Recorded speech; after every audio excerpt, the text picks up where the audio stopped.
So this Garda girl, Brennan, from Garda station, came, firstly threatened me to shut down my camera first. So I don't have the first scene of the confrontation with the two Gardaí in front of the yard of Margaret Walsh's on the afternoon of 22nd March. So believe me or not, this is how it is. He threatened me to shut down my camera and started chasing me away, and for which I refused. And I tried to explain to him what I went back there for, because that woman hiding in her house had abused me the other day and did not return my money, did not do anything for compensation for what she did to me. And this Garda girl, Brennan, just, very abusively, viciously, stared at me like that. What happened between you and that lady is none of her business. Like that. Well, I did mention, did he mention like a tennis board? Well, I just read for 2 days. Whatever the tennis board is, I don't know. And anyway, it turns out, did the tennis board actually interfere with such issue with this hosting powers renting with the host lady, Margaret Walsh? No, they don't. Okay? And he was starting like that. Then he started verbally attack me again. Because I mentioned to him, I went to the beggar, I have to gain back my self-esteem. Because I got humiliated by that lady who's hiding that woman in her house.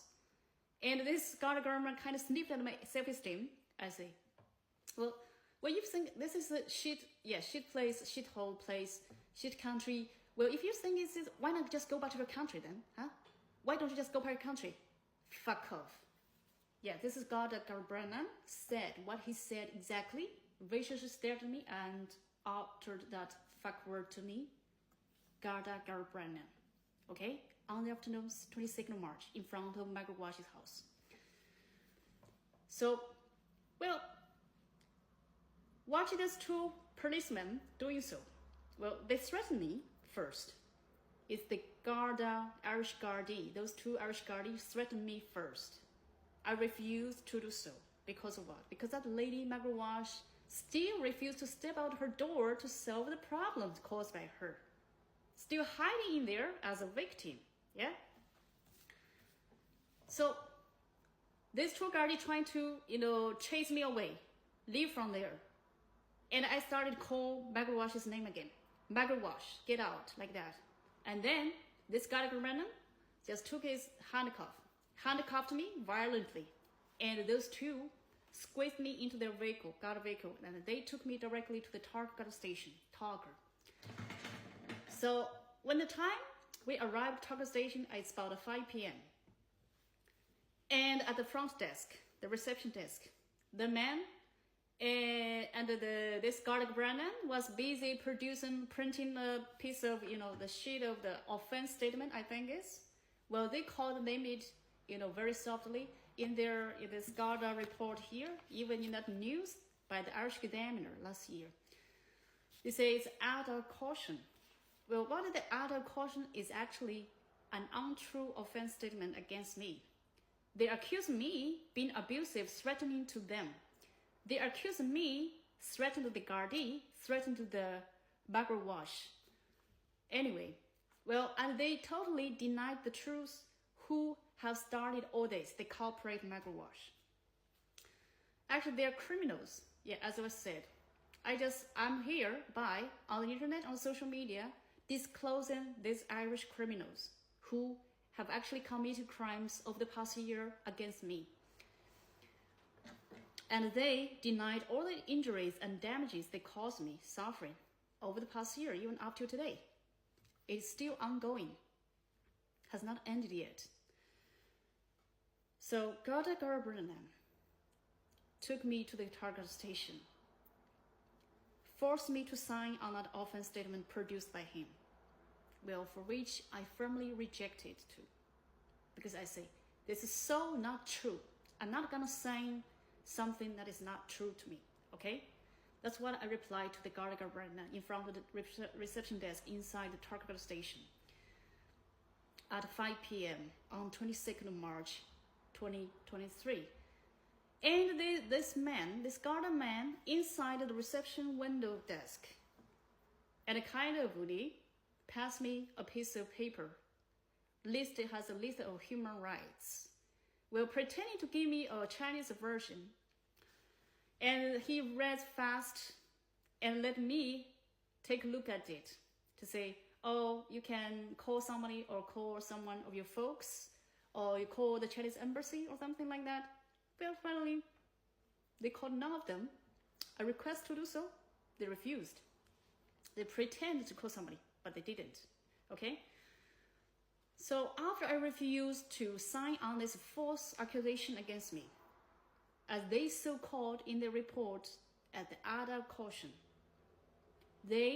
those bunch of guards, there are like 2 women guards in the target station as well.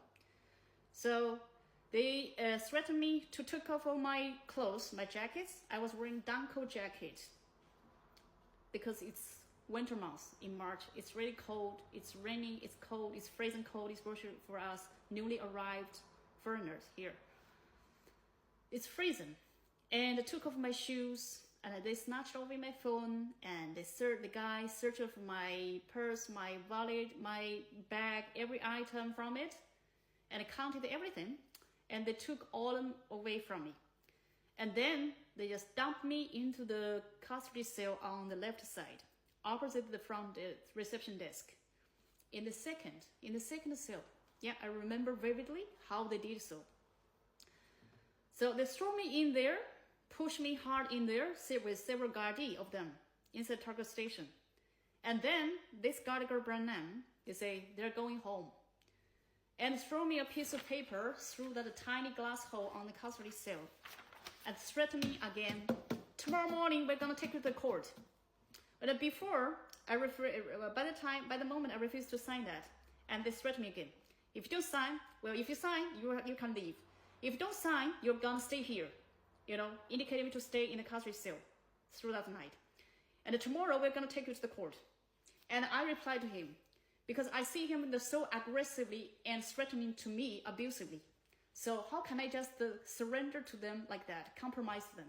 I will never compromise to them. Those Irish guards. They are so ridiculous, just far beyond ridiculous for what they did to me. So I refused very firmly to them, and they just kind of get angry a bit or something towards me, and like that, well, you want me to take me to the court? Okay, let's go to the court then. That's how I replied to them. Let's go to the court. So they took my shoes and jackets and then pushed me in the custody cell. And then they threw me a paper through through the window sill. A very tiny, I don't know how to describe that, a tiny glass hole. They can shut down or just, slide down or up there. And throw me there. And tomorrow morning at 7 o'clock, we're going to take you to the court, okay? This Garda government threatened me like that. And throw me in there, and they just take the ass off. They just went back home or something, I don't know. And thereafter, I've never seen that bastard again. Until this morning on January 29th. When I get back to the Cork district protest in front there, I met him. This bastard Garda Brennan, who lied about me and imposed this court case against me in last year, which they shouldn't have done, but he did. So, and all throughout the evening, the whole night, and the whole morning on the 23rd of March. Well, I'm supposed to take my morning class in the morning on 23rd of March. But I couldn't make it because I was detained by this target guard in the target station all throughout the evening from 22nd up to the whole morning of 23rd. So the night I stayed there, I was freezing cold. I was shivering in the freezing, and I asked them for my clothes, my jacket. I need to keep my body warm. And they throw me the so-called blanket. Well, that blanket, I don't know how many of them have peed on that. It smells like heavy pee, yeah? So I refused that. I throw them back to them. And I didn't take for those like nearly